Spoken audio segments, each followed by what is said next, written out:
have is like set of like five into five, right? These are the keywords, right?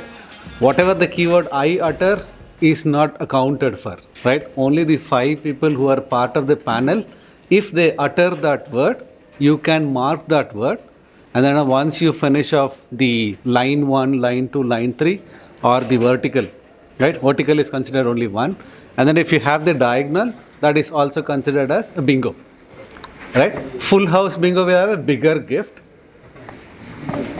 right? So rows, columns and Diagonal. If you are able to rock the whole show, will. The title both ways, left to right to left. Only one. Sure. Whatever gets first. Okay.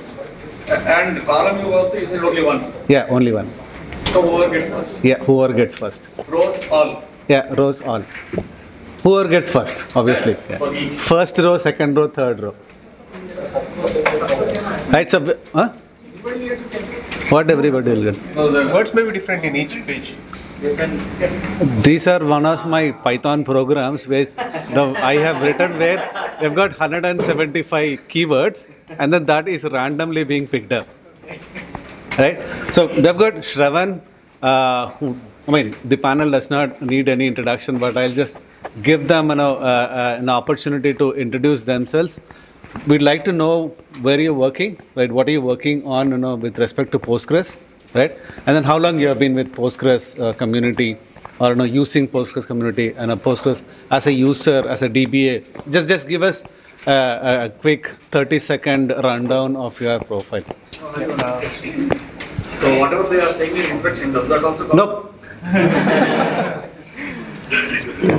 My name is Shravan and I work at EDP as a senior staff software development engineer, and I am a part of the core DB server team, and I also contribute to Postgres, and I started actively getting involved with PostgreSQL since 2016, and I was a part of a product team that automates the build management and package management for PostgreSQL and several extensions that it supports. And that was where I started my journey with PostgreSQL, and I've come as far as it goes. Can somebody tell the rules to Rumi, please? Good. No. Yeah. Myself, Jobin. I work for Percona, and I'm into community for quite long. I think I first used Postgres way back in towards the end of 98 or 99 time. That was Postgres 6.3 or something. Yeah. So, and that was really horrible stuff because there is not even auto vacuum. Every day we need to shut down database and do the vacuum. So after that there was a big gap because the industry was not using Postgres not much, but I was continuously following with the community stuff. And I remember we celebrating the Windows version of Postgres. That's a big celebration. So I'm happy to see the community growing. Yeah. Thank you. Hey. Myself, Hari Krishna, I'm from AWS Professional Services. I've been using Postgres since 8.4 onwards. That's almost 15 years ago. And in the current capacity, I help customers to move from on-prem to AWS. Pretty much, I think half of the people I know, and I've been working with Hari, knowing since the last 15 years, and other peers also. It's great to be here. Thank you. Hi, myself Vandana Singh. I am currently working with Cognizant Technology Services, and I have used PostgreSQL since 2017. So that time I have started using version 9, and later actually I have worked on-premises servers as well as GCP as a PaaS services and AWS also. Currently I am working as a PostgreSQL on AWS, that is Aurora PostgreSQL, and here I am taking care of all the database activities along with AWS activities also we have started. And other than PostgreSQL, actually I worked on DB2 as well. So that was also quite long, more than 10 years. So that's it. Yeah, my name is Prashant Burse. I'm working with Amazon as a lead database consultant. I started the same thing, like we started working on the Postgres from 2012. We all were in the same company previously. Its name was OpenSCG. So from there we started our Postgres journey. But before that we were using different kind of databases, like commercial databases on MySQLs. But then we all forced to work on the Postgres database. So I started same like 8.4 onwards. And my previously means I'm not a core DBA, but I was a developer. Means I know the Java. I started my career as a Java and then slowly moved to the database side. So after that, like 8.4 onwards, 9.4, I used the Postgres extensively for development. But after joining to the Amazon, we are migrating the commercial databases from on-prem data center to the AWS side. So that's it from my side. Right. So you have seen the panel here, right? It's a stellar panel. So what we are going to be doing is we're going to be talking about replication, right? So I'll give you all an opportunity where you can ask questions, right? So whoever is smart enough to look at their bingo sheet, right, and then make sure the panel members can talk about those keywords and stuff, and then you can get your bingo going, right? So to set the stage, what do we even, why do we even bother about replication, right? That doesn't require any introduction per se, right? So what do we have in store, right? In the next coming versions, or what is the latest trends on replication? Anybody wants to take a stab at that question? You want to start? Anyone?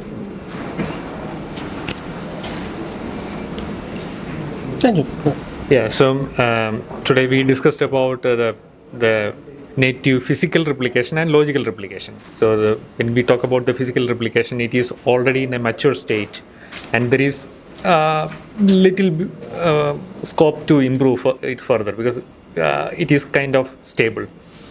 But when we look at the logical side, there is a lot of work is happening. Say companies like PG Edge, so a lot of investment is happening there. And I don't know any Postgres release recently happened which came out without any logical related improvement. So it's a continuous journey. There are a lot of areas to further improve. Yeah, so there is future versions will be more brighter in that area. As today we have discussed that we can use logical replication along with physical replication, and this way actually we can, I mean to say, have better management for disaster recovery. So suppose if primary server is down, then we can use the standby server as a primary, and then we are having existing logical replication. So that's another benefit of this. Yeah, I think, I'll take a step back and really emphasize on the word why we are having replication is basically for the high availability and the disaster recovery requirements. Because Postgres is not only, it was once upon a time, it was only seen as an open source, it still is an open source, but kind of an experimental DB and not really applicable for enterprise kind of databases. Okay, but when with these capabilities, people really started believing and seeing that the feature-rich capabilities what Postgres is giving, especially for in regards to high availability disaster management, people started adopting that actually. And with this new advancements in the logical replication, right, it also really opened up a lot of new use cases like Rajesh mentioned and Abbas mentioned, right? You can have upgrades, you can have a subset of your data copied actually. That could be also used for various use cases. Maybe you want to have a reporting server, maybe you want to have a warehouse, something like of that sort. So I would see that the advancement what is happening in the logical is really opening up a lot of different use cases and is really expanding the horizon in terms of not only the HR and HA and the DR resistor, but a whole gamut of, I would say, different areas which I think the logical replication is really coming into play actually. Any other comments anybody wants to? I think I also, I think the thing that Rajesh was talking about being able to monitor your replication and stuff, right? I have started to kind of hear that that kind of things is not there out of the box, and probably there are tools, external tools available to do that. But I think that is one good thing or a takeaway for anyone working in the community and stuff. Thanks for Shravan to giving me the cue for next question, right? So we're looking at FOSS versus COS, right? So when we look at what do we have natively in Postgres, right? Postgres community, right? Postgres community edition, right? That's a pure FOSS, right? If you look at, take a step ahead and say COS, right? Commercially available software, right? So what are some of the products that, people like us, people on a day in and day out basis, right? What are some of the products that we should take a stab at, right? For a replication to be super solid, concrete use cases, any corner cases that we have as organizations or the database shops, right? Any thoughts on them? Yeah, I can. As I said, like Oracle has Golden Gate features. So that feature is mainly used for the ETL kind of job. You have a data which is there in the primary database. Now you want to move some of the data by joining the different tables. And then you have to give some consolidated data to customer 1, customer 2, customer 3. So those kind of features are still not there. The thing is like in the Golden Gate you can create a view and there is a rule-based rules also you can define. So all those things, when you want to do similar thing in the Postgres and then use the Postgres as for the ETL purpose, means the data for the ETL purpose, you have to write your own code, either in Perl or Python, you have to write. And then you have to create those kind of things. But let's say in the logical replication and anything, if those kind of features are available, then definitely Postgres will compete with the actual commercial databases. I think I have a take on that, and there's a huge debate about we talk about this data plane and control plane, right? So there's a huge debate in the community and in several places whether what should go into the core server versus what should be outside, developed as an extension or probably an external tool. If you look at Oracle Golden Gate, right? A large part of it or almost all of it is outside of the core server. Probably the server will give you some APIs and stuff to kind of enable your extensions or applications to make use of these APIs and build tools around them. But then there's a huge debate around that. Yeah, I would agree with that. Say, if you look at Postgres, it is kind of a database kernel, and even the most widely used extension like a pgstat statements is not part of the core because that gives the user an option not to use that. So we don't have to carry the burden unless you are using it. So you install the extension, use it. And if you don't want, don't install. So all these features like mentioned, it is a commercial value. If it adds a commercial value, it is up to user to install it and use it.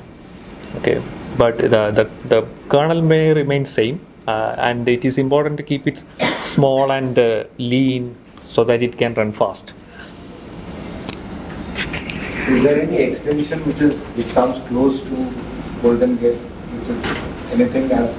I will give an opportunity for the audience to ask questions. Now we'll make sure that the question is answered by all of the folks, or at least by the major part of the panel. I'll park your question. Yeah, so I just wanted to touch upon, I mean, not a commercial one, but just maybe probably you might have heard about is Bucardo, if you have ever used. It's again a very classic old trigger-based replication tool, and one of the wonderful use cases, you will see that it supports, I would say, Postgres versions, I believe, earlier than 8 versions also. So if you have legacy systems still running on 8 onwards and you have to really hop to a new version, so there is no, because you have to have an interim hop to 9, I believe, 9 or 10, and then you have to really go with the latest version. So no tool supports that. There is Bucardo is there. There was one in the good old days. Sloaney was there actually. So these were all, I would say, classic trigger-based solutions, replication solutions. They were quite stable. But I mean, ever since these logical replications are coming in place, right? It is getting, but you still have some of the users going back, and we have used it. And I think I remember when we were together, one classic use case for a commercial. I would not say commercial. I don't remember, Avinash. It had some hundreds of Postgres databases, and we had to really upgrade that actually. It was on quite old systems, and there was no tool available, and we had to use Bucardo for that. And with that, some of those use cases were like we had a cascading kind of a replication also actually. So that's a very interesting use case. So you might encounter these, but don't just ignore some of those tools which are still out available, and that could be a savior in your case also. Well, then I would like to pick your brains on the SI standpoint, because CTS is a major settlement integrator that India has seen. What are some of the tools that you have been deploying at customer sites? Quickly, for monitoring, we are using Percona actually.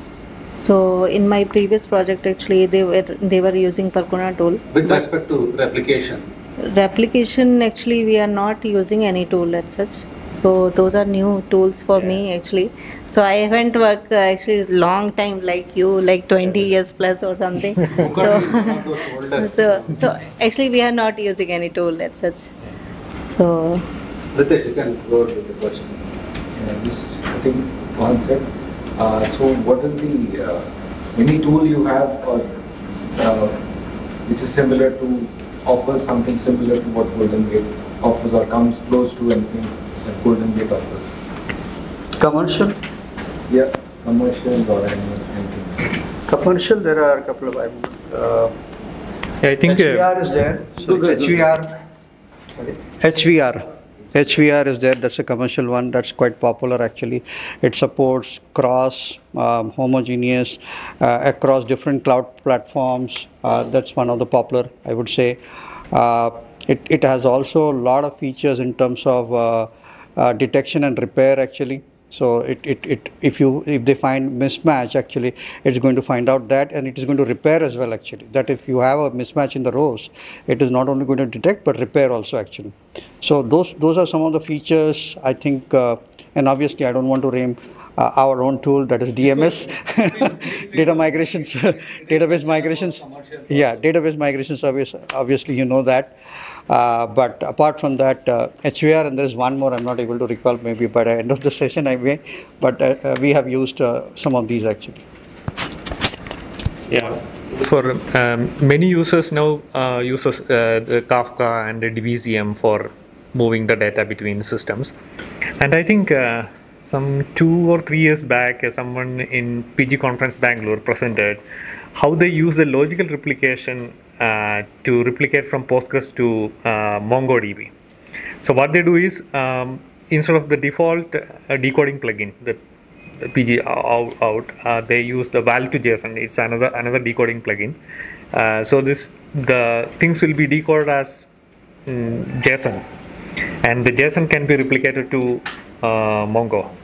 And so once we have all these technologies around, the possibilities are limitless. There are n number of ways we can utilize that. Yeah, so it is up to companies to develop suitable tools. Yeah, even there are people who develop in-house solutions around these available features.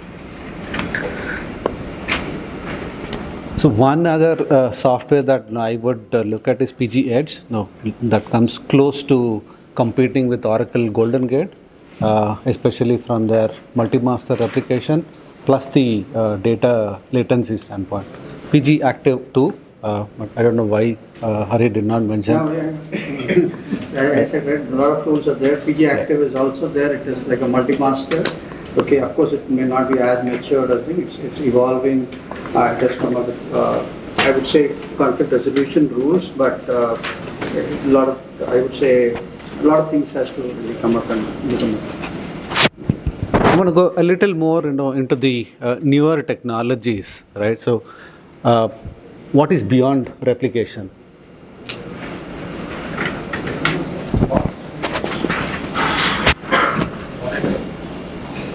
I think mostly it's the multi-master.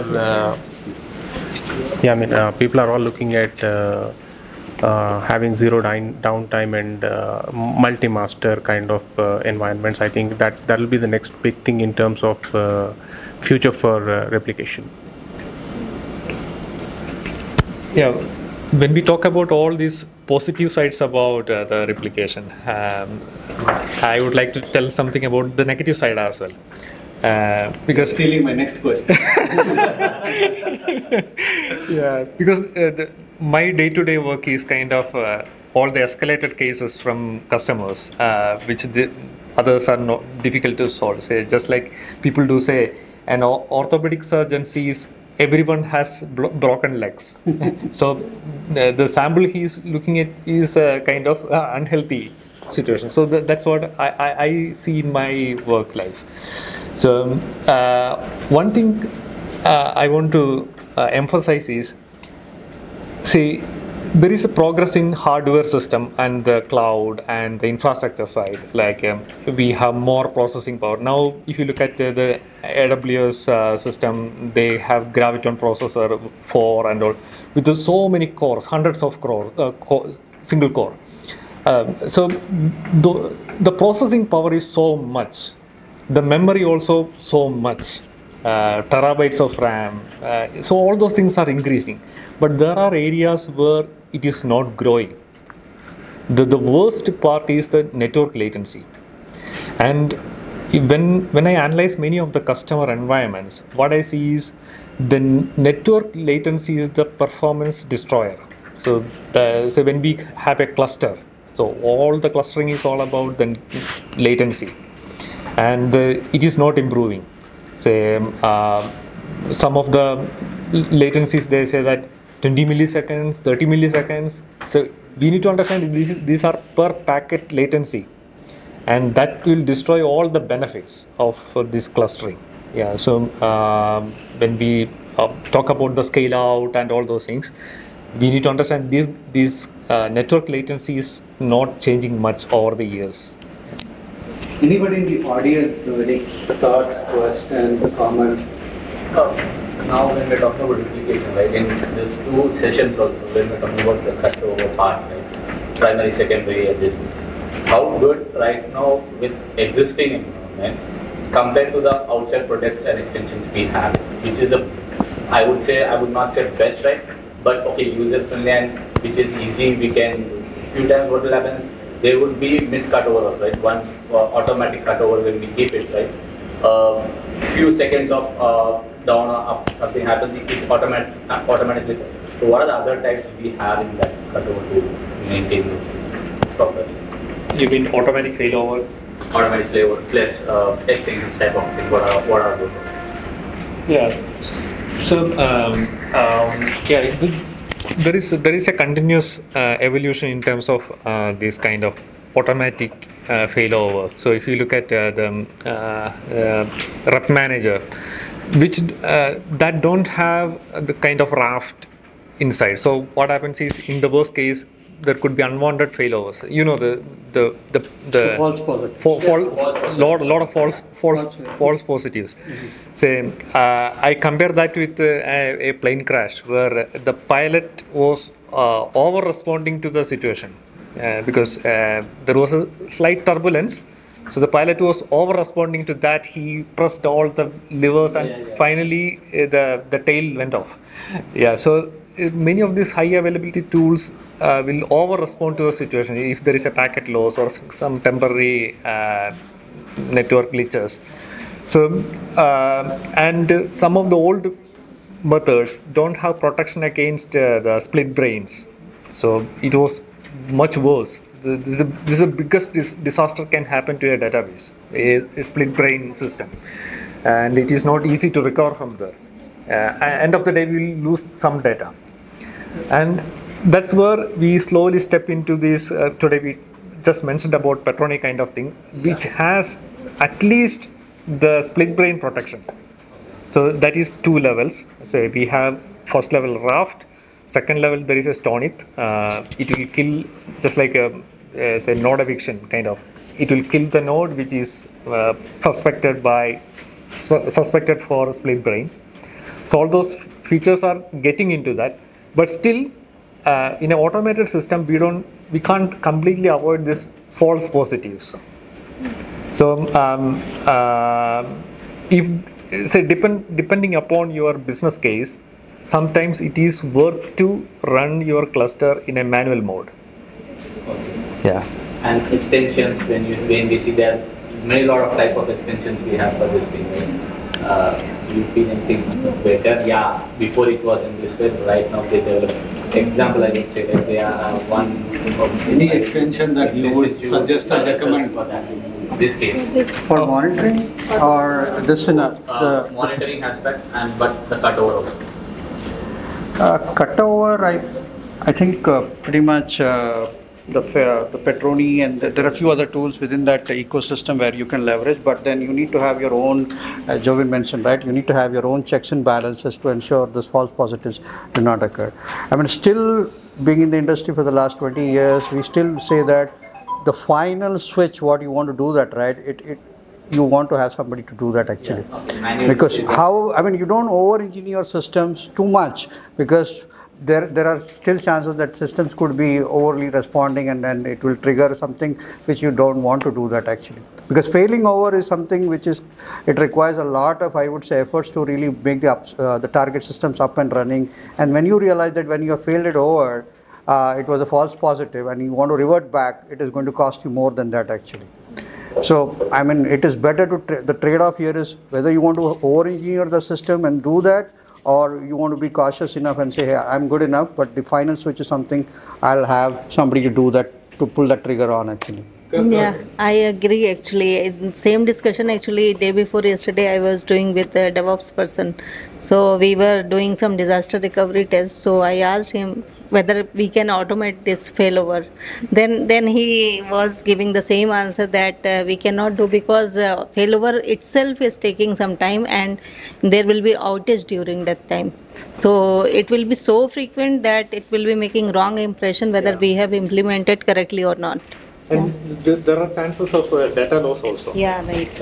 Right. Say a few years back, when I was working as DBA, there was a disaster happened in the data center, and the business was asking me to do a failover, and as the primary DBA for that, I had to veto that. So no. Because I see there is a lag. So if I do a failover now, you lose data which is there in the primary. Yeah. And tomorrow the customers will come and sue you. So I had to put that failover for 2 hours until the primary come online. Yeah, right. Yeah. So finally the management appreciated. Okay, you've done a right You choice. have taken the right decision. Yeah. So that is the reason. I mean, if you work backwards, right? When you want to really design any high availability architecture, you really work backwards in terms of what is the RTO, RPO, and how many, what is the nines you want to have it in terms of SLAs. For every 9 you want to add, there's a cost involved actually. Okay, so yeah, I mean, that's very true. So for every 9 you add there's a cost involved in that. So are you ready to bear that cost? We are going to have it. So there is, in the industry, you have all sort of solutions available actually, but the trade-off is price versus the availability, and that's the reason every company, every organization have a downtime availability for the entire year, right? And you work backwards from there onwards actually. So that's the, I would say, advice. One final question I have from a replication standpoint is how could some of the colleagues that are available here and that would be looking at our YouTube videos, right? With respect to replication, right? How can we work with some of the CSPs, right? AWS, Azure or Google, right? What are some of the best practices that you have seen with your experience, right? What are some of the tools and services that are available from these CSPs, right? With respect to replication again, right? I'm emphasizing that point, right? What would you suggest the folks here? I mean, go as far as possible with the native replications. I mean, if you ask me, all the cloud service providers, including AWS, in some form of the shape, the managed service under the hood are using, I would say, native services, and that's what the preference is. On top of that, there is replication at the storage layer also, but that is over and above. The reason being to really go for the native services is something which the engine really is going to be seamlessly working. Then some of the extensions or some of the third-party tools what you want to integrate it actually. Because when you are using the natively, you are able to really know the code, what's happening within that code, and you can really understand that whenever things are going wrong, and the seamless part, really monitoring to setting it up, everything is within the one stack itself actually. So the preference would be to go with the native replication as much as possible than with the third party, unless you don't have a choice for that actually. Yeah, the biggest advantage of this native replication is since the Postgres community is so big, millions of installations throughout the world, when we use these native features, we will get the guarantee that this is tested thoroughly throughout the world, and that something is time tested across the data centers. So we have the validity. So, but if you use something very specific, like a locally engineered in our data center, so we need to be really careful. So those, if I look at the failure cases, those things which are engineered locally and tested only locally, that has higher failure rate than something globally tested, like what Postgres comes with. So I used to say this: if you are getting a Postgres bug in production system, then you are really lucky. You should go and buy a lottery. That thing changes when that bug is affecting your Postgres, right? Your protection environment. Then that will be that is not a lottery one. Then that will be a nightmare for you. It's very difficult, very difficult to get some real bug in Postgres, the core Postgres. I actually have a counter argument for that, but it may not be completely counter argument. You have seen PG Backrest and we have seen EDB Barman. These are tools that have been built over several years, and they have matured to an extent that when companies start building their own in-house solutions, probably using the native replication tools and stuff like that, it'll take a lot of time for those companies to mature enough. So, you can look at it in that perspective as well. Any final comments? No, I would say the AWS DMS CDC tool is also very good. The thing is, why I'm saying is, everything is like, we are all talking about the Postgres, logical as well as the another one. But let's say there are somebody else also has developed the tool, like Amazon has developed DMS. The CDC means you cannot go and directly put it to the Postgres. You can save it into the S3, and from S3 you can spin up whatever the instances you have. Let's say I have 10. Let's say here we have a limitation. How many slots are there? 4, 6 or 10. But here, if I want to add something, then I have to make the configuration changes. But in this case, the DMS task, CDC task, which will also capture the data from your well file and put it into the S3. And that you can read very easily. It is not like something different, like internally it will transfer the data. It is a readable kind of thing. And then you can have your own code, let's say Python code or something code, which you can use it for different servers also. Anybody, any questions from the audience?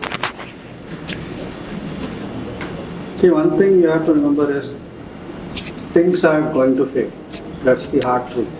But the thing is how well you are prepared with that actually.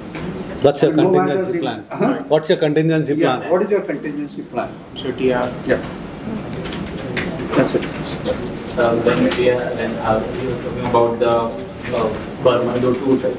Those two were also basically natively it will be using the same Postgres native tools. Like it might be dump or restore, those only, right? Right. So the difference what we're seeing in between the tools as well as native, is there any default with the native ones? That is why we are going with the extension tools like that, or what do you comment? One thing I'd like to correct about Barman is that Barman has a mode of replication which is based on rsync.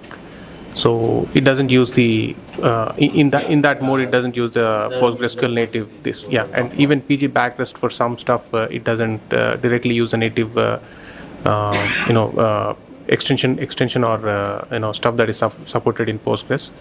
So having answered that, I want to again know what your Like actual example, we question. have base backend, like, which also does the same part of rsync, whatever.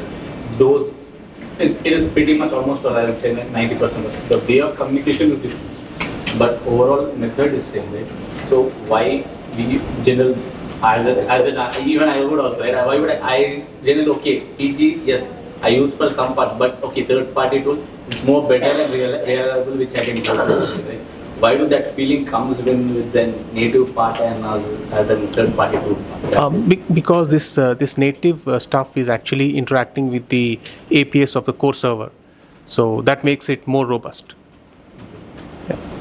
Yeah, and like previously I mentioned, the Postgres community is concentrating on making it a core. The data, it's a kernel, database kernel. So rest of the things it is outsourcing. Say, just like Linux kernel. Say, if you want a browser in your Linux machine, you need to install Firefox. You need to install Google Chrome. There is no kernel won't provide that.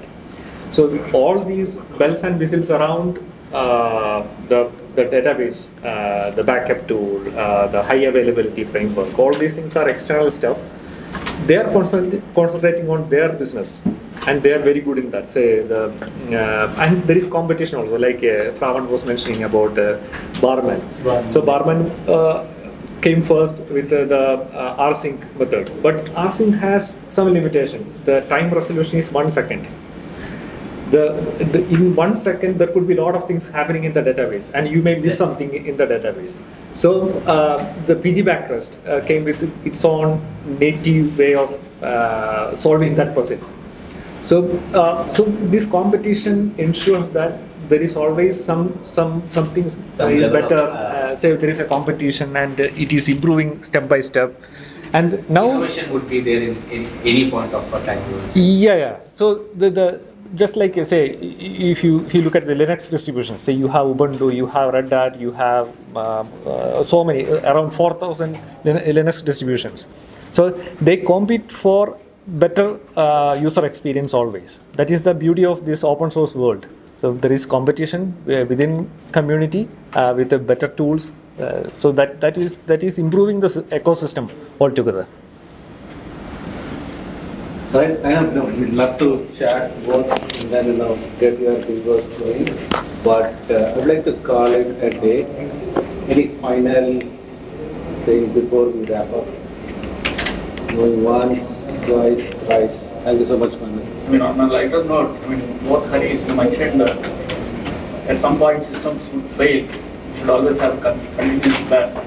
I was recently watching some movie or TV series. So the commandos are going on a mission, and then the higher asks, "What is your backup plan?" He says, "I don't have a backup plan," because he wants to succeed. Yes.